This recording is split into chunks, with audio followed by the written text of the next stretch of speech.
성경에는 4개의 복음서가 있는데 이 4복음서는 모두 똑같이 부활하신 그날 예수님께서 여인들 그리고 제자들을 만나시고 나타나셨음을 증언하고 있습니다. 요한복음과 누가복음에서는 예수님이 2번 나타나신 기록이 있습니다. 요한복음, 우리가 오늘 본문을 보고 있는데요, 요한복음에서는 부활하신 그날 아침에 무덤 가까운 곳에서 막달라 마리아를 만나셨어요. 지난주에 우리가 봤던 본문이에요. 마리아를 만난 예수님, 마리아가 그 감격과 기쁨 가운데 제자들이 있는 곳을 찾아서 뛰어갔어요. 그리고 그들에게 소식을 전하죠. 내가 주님을 보았습니다 라고 말해줍니다. 그런데 이 마리아의 증언, 주님을 보았다는 이 말을 들은 제자들이 어떻게 반응한지가 없어요. 아마 제자들은 그 마리아의 말을 듣고 예수님의 부활에 대한 믿음, 어떤 확신 같은 게 없었던 것 같아요. 왜냐하면 그 부활을 깨닫지 못한 채 그들은 여전히 두려워서 숨어가지고 문을 꼭 닫고 지금 그들끼리 모여 있는 것입니다. 바로 저녁에 주님께서 그렇게 두려워 숨어 있는 제자들에게 나타나셨습니다. 오늘 말씀에 그들이 문을 닫고 있었다, 닫았다는 것은 물론 이제 문을 이렇게 물리적으로 닫은 것을 말하지만 이것은 그들의 내면을 보여주기도 합니다. 공포와 절망, 두려움 가운데 그들이 마음이 완전히 닫혀진 것이죠. 예수님의 죽음이라는 충격과 두려움 앞에서 제자들은 절망으로 문을 잠근 채 방 안에 자신들을 가두고 있었습니다. 그러나 부활하신 주님께서는 물리적인, 심리적인, 영적인 장벽을 뚫고 그들 가운데 숨어있는 그들에게 나타나셨습니다. 그리고 그들에게 평화의 인사를 하시죠. 샬롬, 너희에게 평화가 있을지어다. 그리고 주님은 자신의 2 손과 옆구리의 상처를 드러내 보여주십니다. 못이 박히고 창에 찔렸던 그 상처를 그대로 드러내신 것이죠. 바로 제자들은 두려워서 숨었던 그 십자가의 상처입니다. 또 예수님이 온몸으로 받아내신 고난의 상처입니다. 예수님은 그냥 부활하신 몸으로 제자들에게 나타나시면 됐을 텐데 왜 굳이 상처를 드러내 보이셨을까요? 상처와 마주하지 않고서는 새로운 시작이 불가능하기 때문입니다. 제자들은 그 상처와 마주해야만 했습니다. 참된 평화와 회복은 자신의 수치와 상처와 아픔을 인정할 때 가능합니다. 예수님은 그들에게 상처를 드러내심을 통해서 치유의 일을 시작하시는 것이죠. 이사야서 이런 말씀이 있어요. 그가 찔림은 우리의 허물 때문이요 그가 상함은 우리의 죄악 때문이라. 그가 징계를 받음으로 우리가 평화를 누리고 그가 채찍에 맞음으로 우리는 나음을 받았도다. 징계와 채찍의 증거가 평화와 치유를 가져오는 것이에요. 예수님의 고난과 상처는 평화와 치유를 베푸시는 은총의 증거였습니다. 세상의 권력자들은 자신의 강함을 증명하려 하지만 주님은 자신의 약함, 자신의 상처를 통해 세상을 구원하시는 분이십니다. 이렇게 주님의 상처를 본 제자들은 부활하신 주님을 알아보고 기뻐하였습니다. 그들의 두려움이 기쁨으로 바뀌었습니다.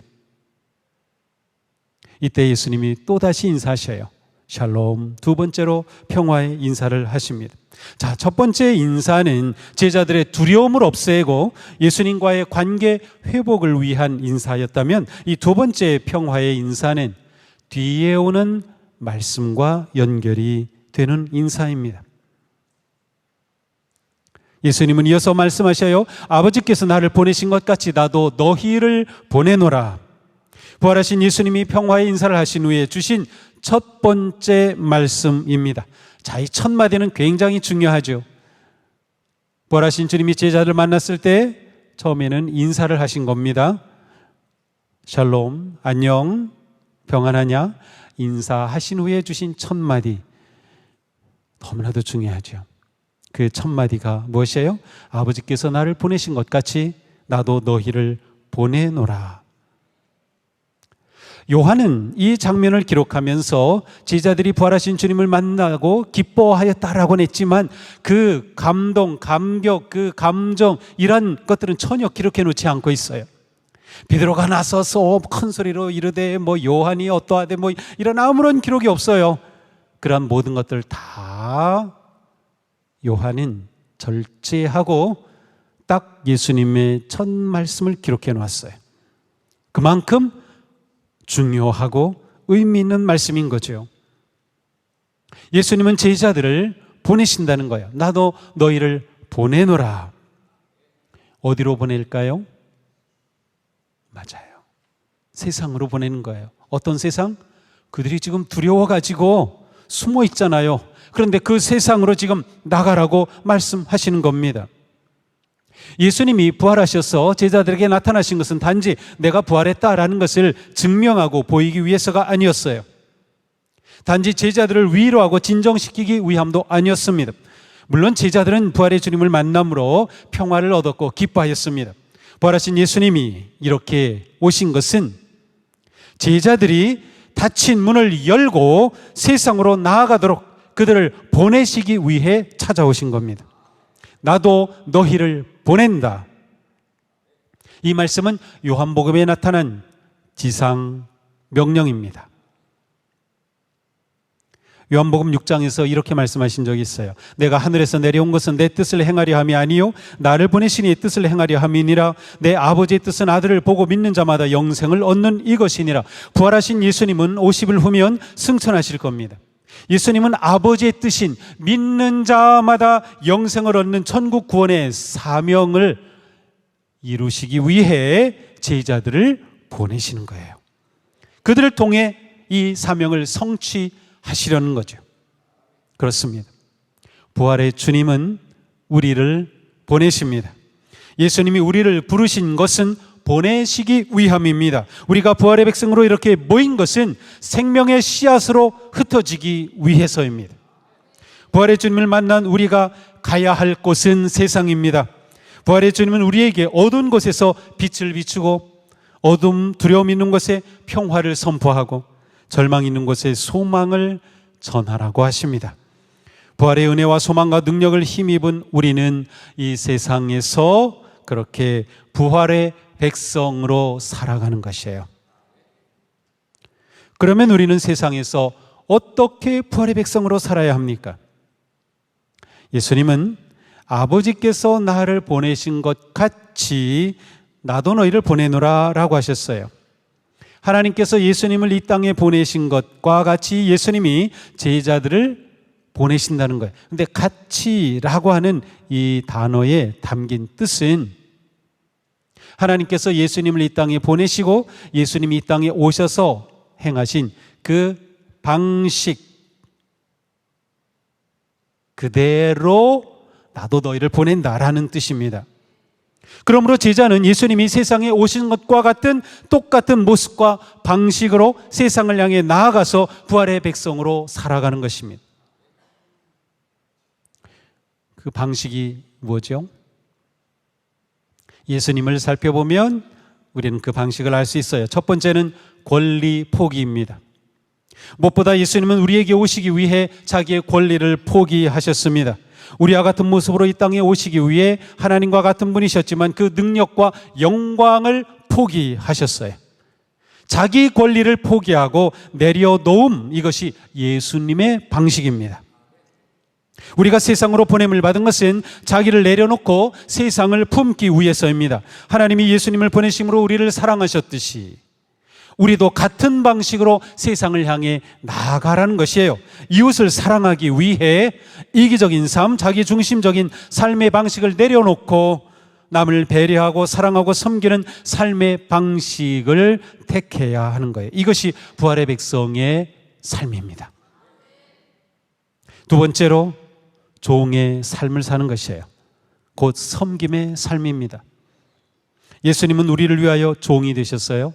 사도 바울은 말씀합니다. 그분은 하나님의 모습을 지니셨으나 하나님과 동등함을 당연하게 생각하지 않으시고 자기 포기하셨고 오히려 자기를 비워 종의 모습을 취하시고 사람과 같이 되셨습니다.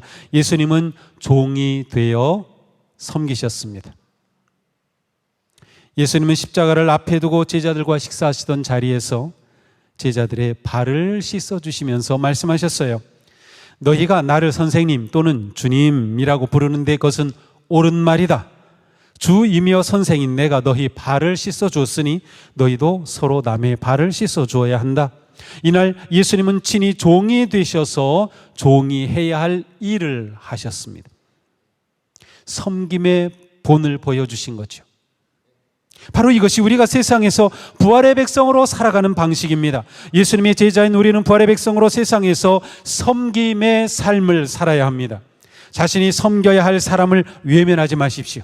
자신이 섬겨야 할 상황을 피하지 마십시오. 기꺼이 섬김의 방식을 선택하시기 바랍니다.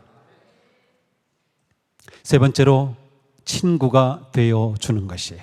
예수님은 그리스도이시며 주님이셨지만 군림하지 않으셨습니다. 오히려 세상에서 친구가 되어주셨어요. 예수님은 제자들을 가리켜 나의 친구다라고 말씀하셨어요.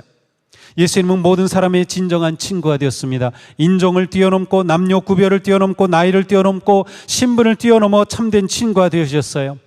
그분은 모든 사람의 아픔과 문제를 함께 아파하시고 위로하시고 격려하시고 소망을 주시며 치유하여 주셨습니다. 예수님의 친구가 되지 못할 사람은 단 한 사람도 없었어요. 부활의 주님은 우리가 세상에서 참된 친구가 되라고 보내십니다. 우리를 미워하는 세상 속에서도 세상의 상처와 아픔과 고통과 절망과 시련을 내 것으로 받아들이고 진정한 격려와 위로와 소망을 주는 친구가 되라는 것이에요. 지금도 누군가 우리의 손길을 기다리고 있습니다. 지금도 누군가 우리의 사랑을 기다리고 있습니다. 우는 사람과 함께 울고 웃는 사람과 함께 기뻐하며 사는 것이 부활의 성도가 마땅히 살아야 할 방식입니다. 다시 말씀드려요. 우는 사람과 함께 울고 웃는 사람과 함께 기뻐하며 사는 것이 부활의 성도가 마땅히 살아야 할 길이다. 그렇습니다. 예수님이 그렇게 보여주셨어요. 그와 같이. 자, 네 번째로 순종의 삶입니다. 예수님은 말씀하셨습니다. 나의 양식은 나를 보내신 이의 뜻을 행하며 그 일을 온전히 이루는 이것이니라. 예수님은 하나님 아버지께 온전히 순종하셨습니다. 십자가의 죽음조차도 아버지의 뜻에 순종한 결과였습니다. 예수님은 하나님 아버지의 뜻을 이루는 구원의 길을 피하신 적이 없습니다. 부활의 주님을 믿고 따르는 우리는 모든 일에 주님께 순종함으로 부활의 삶을 살아갈 수 있습니다. 부활의 삶은 순종의 삶입니다. 하나님은 순종하는 사람을 통해서 일하십니다. 예수님은 종으로 세상에 오셨고 자기 권리를 포기하셨고 참 친구가 되어주셨고 죽기까지 아버지께 순종하셨습니다. 바로 이것이 우리가 부활의 백성으로 세상에서 살아야 할 방식입니다. 부활의 성도는 세상으로 나아가 주님이 보여주신 그 모습을 따라 살아가는 거예요. 이게 우리가 할 일입니다. 과연 제자들이 세상으로 나아가 사명을 감당할 수 있었을까요? 두려운 세상을 향해 나아갈 수 있었을까요? 이 모든 것을 잘 아시는 주님은 제자들이 세상을 향해 나아가 사명을 감당할 수 있도록 아주 중요하고 특별한 일을 하셨습니다. 그들을 향하사 숨을 내쉬며 이르시되 성령을 받아라. 성령을 받아라. 어떤 분들은 이 구절을 가리켜 요한복음의 성령 강림이라고 말을 합니다. 사명을 주신 예수님은 성령을 주십니다. 사명과 성령은 떼어놓을 수 없는 겁니다. 예수님은 이미 제자들에게 말씀하셨어요. 아버지께서 내 이름으로 보내실 성령, 그가 너희에게 모든 것을 가르치고 내가 너희에게 말한 모든 것을 생각나게 하리라. 너희는 마음에 근심하지도 말고 두려워하지도 말라.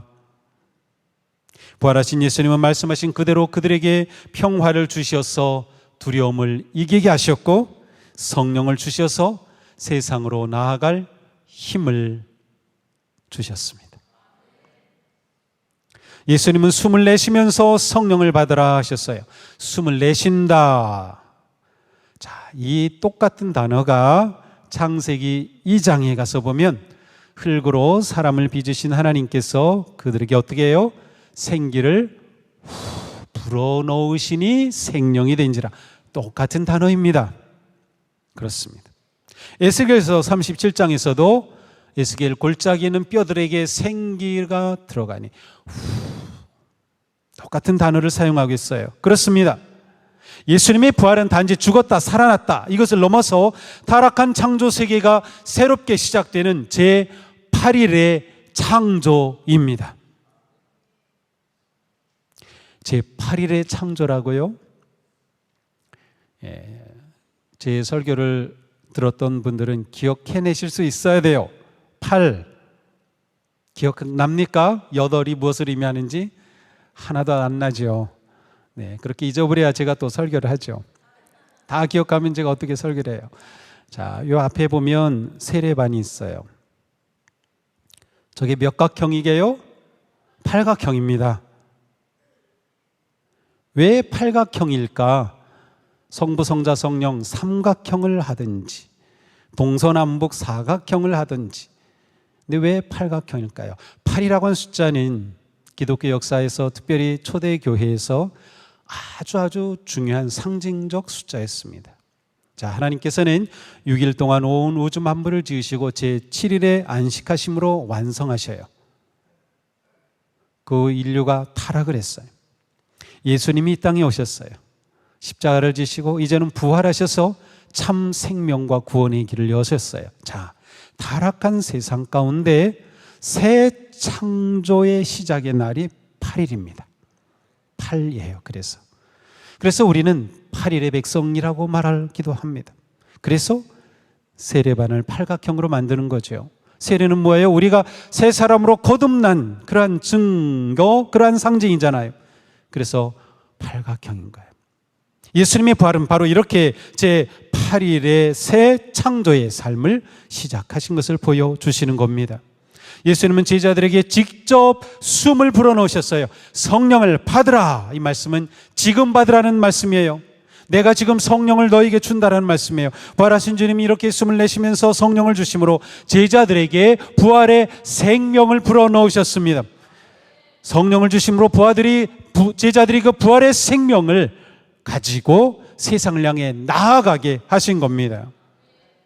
보내심에 순종할 생기를 얻은 것이죠. 이처럼 요한복음에서 부활은 생명의 역사이며 새로운 창조의 역사입니다. 예수님이 주신 성령은 죄로 죽은 인간의 영혼의 부활의 생명을 주입하는 새 창조의 사건이었습니다. 주님은 제자들에게 성령을 주셔서 부활의 생명으로 살아가게 하셨습니다. 성령을 우리가 받는다, 성령으로 산다는 것은 뭐예요? 부활의 생명으로 산다라는 뜻입니다. 이 시간에 부활의 주님이 우리 가운데 성령의 능력으로 충만하게 채워주시기를 축복합니다. 인생이 두렵습니까? 믿음의 삶이 흔들립니까? 절망과 슬픔이 짓누릅니까? 질병과 고통이 조여옵니까? 성령의 생명을 받으십시오. 부활하신 주님께서 주시는 생명의 성령으로 치유와 생명의 역사로 새로워지는 새 창조의 역사가 일어나기를 축복합니다. 우리는 새 사람으로 사는 거예요. 이게 부활의 주님을 만난 우리의 삶인 거예요. 성령을 주시면서 예수님 말씀하십니다. 너희가 누구의 죄든지 사하면 사하여질 것이요 누구의 죄든지 그대로 두면 그대로 있으리라. 성령과 죄의 사함은 연결되어 있어요. 자, 사명과 성령이 연결되어 있고 성령과 죄의 사함이 연결되어 있어요. 그 말은 죄의 사함과 사명이 하나라는 뜻이기도 합니다. 성령을 받은 제자들은 세상으로 나가서 죄를 사하는 사명을 받은 것이에요. 죄를 사한다는 것은 개인적으로 용서하고 사함을 받는 것은 물론 더 나아가서 멸망으로부터 세상을 구원하는 것을 의미합니다. 오직 하나님만이 죄를 사하십니다. 성령을 받은 성도가 세상에 죄 사함의 복음을 선포할 때 주님이 함께 하셔서 용서와 구원의 은혜를 베풀어 주신다는 말씀입니다. 성령을 받은 제자들이 세상으로 나아가 죄 사함과 구원의 복음을 선포할 때 주님은 그들과 함께 하시며 구원의 은혜를 베푸실 것입니다. 바로 이것이 성령을 주신 이유입니다. 구원하시는 하나님의 사랑은 죄의 용서로 드러납니다. 하나님은 세상을 용서하시고 구원하시기 위해 어린 양 예수님을 보내셨던 것이죠. 본회퍼는 이렇게 말합니다. 그리스도인은 형제에게 죄를 고백하고 용서를 선포할 때 비로소 그리스도의 현존을 경험한다. 용서의 자리에 부활의 주님이 함께 하신다는 거예요. 우리가 주님을 만나고 싶습니까? 주님을 경험하고 싶습니까? 용서하라는 거예요. 잠긴 문 안에 갇혀있던 제자들이 이제 문을 열고 나아가 세상의 죄를 짊어지고 용서를 선포하는 것, 이것이 바로 부활 이후에 우리가 세워져야 할 진정한 사도적 교회의 모습입니다. 부활하신 예수님은 이 사명을 위해 제자들에게 성령을 주셨고 세상에 보내심으로 구원의 역사를 이루게 하셨습니다. 예수님이 아버지 안에 거하시고 아버지께서 예수님 안에 거하시듯 또한 예수님은 제자들 안에 거하시고 제자들은 예수님과 함께 하였습니다. 부활의 주님이 제자들에게 생명의 숨을 불어 넣으셨기 때문이죠. 이렇게 주님은 성령님을 통해 우리와 지금도 함께 하시는 겁니다. 우리 안에 거하시는 것입니다. 그렇게 하여 우리가 사명을 이루게 하시는 겁니다. 그렇습니다. 부활의 백성인 우리는 오직 성령을 받아야 사명을 이룰 수 있습니다. 오직 성령님의 권능으로 승리할 수 있습니다. 우리가 성령을 받는다는 것은 주님이 불어넣어 주신 그 생명의 숨으로 살아간다라는 뜻이에요. 부활의 교회는 성령의 공동체입니다. 처음 교회는 성령을 통하여 모든 성도가 하나님이 주시는 사명으로 하나가 되었고 부활의 주님이 보내주신 그 사명을 이루어 갔습니다. 사랑하는 성도 여러분, 기억하십시오. 우리는 부활의 성도입니다. 어떤 어려움과 위기 속에서도 부활의 생명과 성령의 능력으로 사랑하고 봉사하고 섬기며 생명의 삶을 살아가기를 축복합니다. 부활의 은혜와 능력으로 세상을 구원하고 자신과 세상을 치유하며 복된 승리의 길을 달려가는 거룩한 부활의 성도들이 되기를 주님의 이름으로 축복합니다.